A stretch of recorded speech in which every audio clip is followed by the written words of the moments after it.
Mimi naitwa Rehema Rashid Ludanga, ni naibu katibu mkuu katika shirikisho la vyama vya wafanyakazi Tanzania kwa maana ya TUCTA. Leo tumeshuhudia Mheshimiwa Waziri akitangaza kima cha chini cha mishahara sekta binafsi.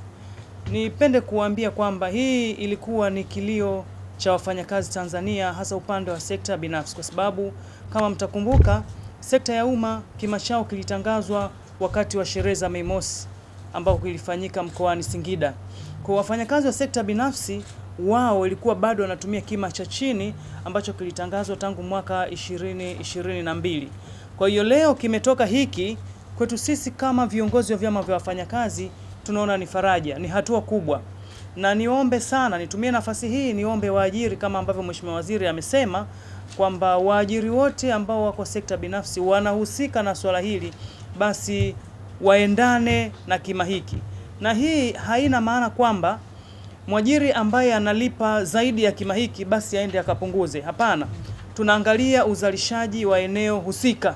Kwa kama uzalishaji wa eneo husika unahitaji zaidi, hiki ni kima cha chini. Wanatoa msingi wa kuanzia. Yaani mwajiri asilipe chini ya kima hiki kilichotangazwa na serikali. Lakini anaweza akaenda zaidi ya kima hiki kulingana na eneo lake na uzalishaji wake na jinsi wafanyakazi wake wanavyofanya. Lakini pia nitumie nafasi hii kutoa rai kwa wafanyakazi. Jamani, haki na kwenda na wajibu.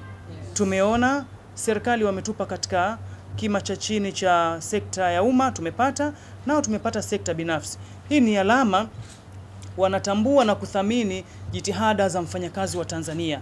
Tuendelee kutimiza wajibu wetu. Tuendelee kufanya kazi zetu.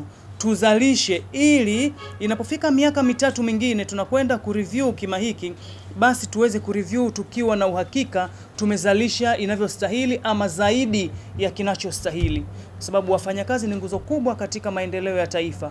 Kwa hiyo niwaombe sana, na mara nyingi kinapotokea kima cha chini huwa ni sehemu ya migogoro. Niombe sana vyama vya wafanyakazi tutumie meza za majadiliano katika kuhakikisha tunaendana na hali halisi ya uzalishaji na hali halisi ya malipo haya, na wafanyakazi wapate tija na waajiri wapate tija.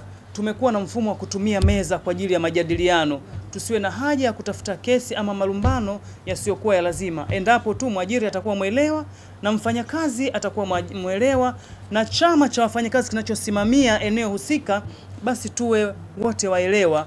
Hii itatusaidia kwenda mbele.